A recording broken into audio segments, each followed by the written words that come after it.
audio channel. Here again, just recapping one of my books that I released, The Disciplined Leader, Mastering the Mindset to Lead and Not Just to Manage. Feel free to take a look at my previous videos of the introduction of it.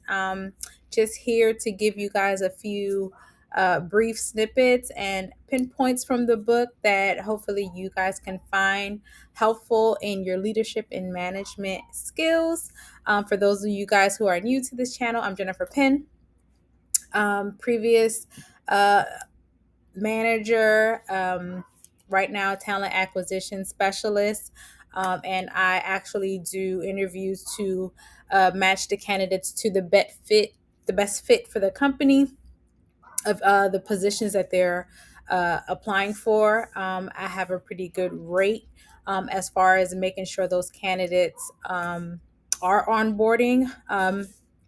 I do have more resources on my website, Pen Studio, as far as resume blueprints. Now we're in the age of where there's a lot of job seeking. So if you need to know if your resume is right, I have a book structured and tailored to that to make sure that you are aligning your resume to best fit the position that you are applying for. But today, I'm just again going through some detailed bullet points that are in my book, The Disciplined Leader. Just for you guys to know, this book is just based on influencing your team to be better, not just being a boss-like mentality, which is nothing wrong with being a boss.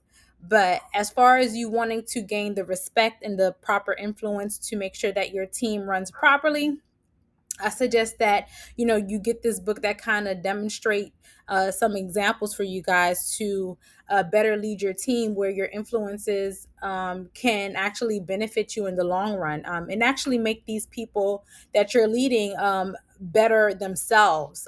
So it's just about relationship building, open communication, transparencies. So some of the key points when it comes to, laying that foundation to your team, you always want to model the behavior of what you expect from your team. So when I used to be a manager, what I used to do is to, even if for myself, the co-management team, I always made sure that we were on the same page as far as leading by example. If I'm not there one day and my co-management team is there, making sure that they can see the reflection of myself there. They're not creating their own rules.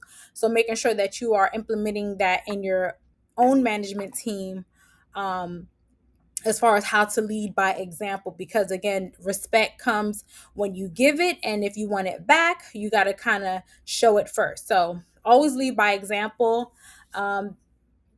My second bullet point would be to build real relationships, be genuine about asking questions when it comes to making sure that you are asking genuine questions. If there's certain things that's going on in their homes, check up on them, ask those questions where they can feel safe to approach you when it comes to certain circumstances in their life, because as we as people, we always go through different trials in our daily lives, not even having to be in leadership, just being humans in general. So always be genuine with whoever that you're leading, making sure that you actually do care about what goes on in their life, and always show that you can try to help to a certain extent that would help them. So another thing is to give feedback right away. Whenever that you notice that you have to kind of set somebody aside, have those type of conversations, give those feedbacks right away. Don't let things muster up.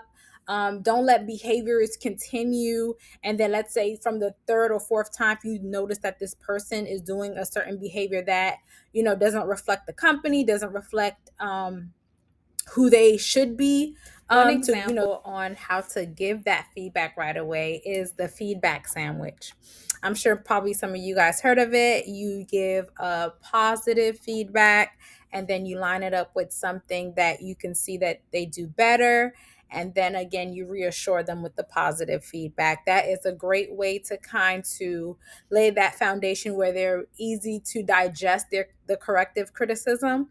Another thing is to be specific about your solutions. One of the mistakes I used to make as a manager is because somebody was in a position, or even how long they've been in that position, I assumed that they knew what to do.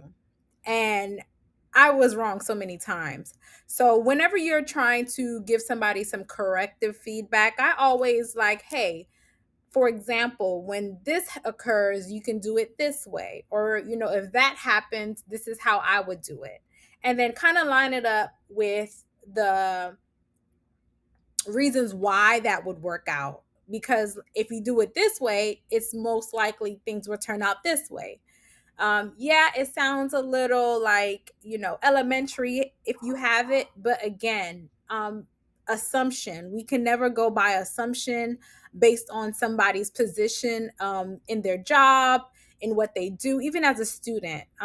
Especially if you feel as though I invested so many time with this, with this particular person. How could they not, come to the realization of how this job works, or how, a certain task supposed to be done? Again, little solutions, give them a clear picture of what you expect. So I hope this helps. Again, if you're interested in learning more, the discipline leader, mastering the mindset to lead and not just to manage. Again, this brought me so much positive influence in my life, and vice versa. Like, I have certain, you know, employees that still reach out to me, still follow me, still like, hey, what's going on? Just because of that relationship that I built with them throughout our careers. So, again, follow, subscribe. Don't forget to visit the website if you need any resources as far as career development. And again, I'll see you guys next time.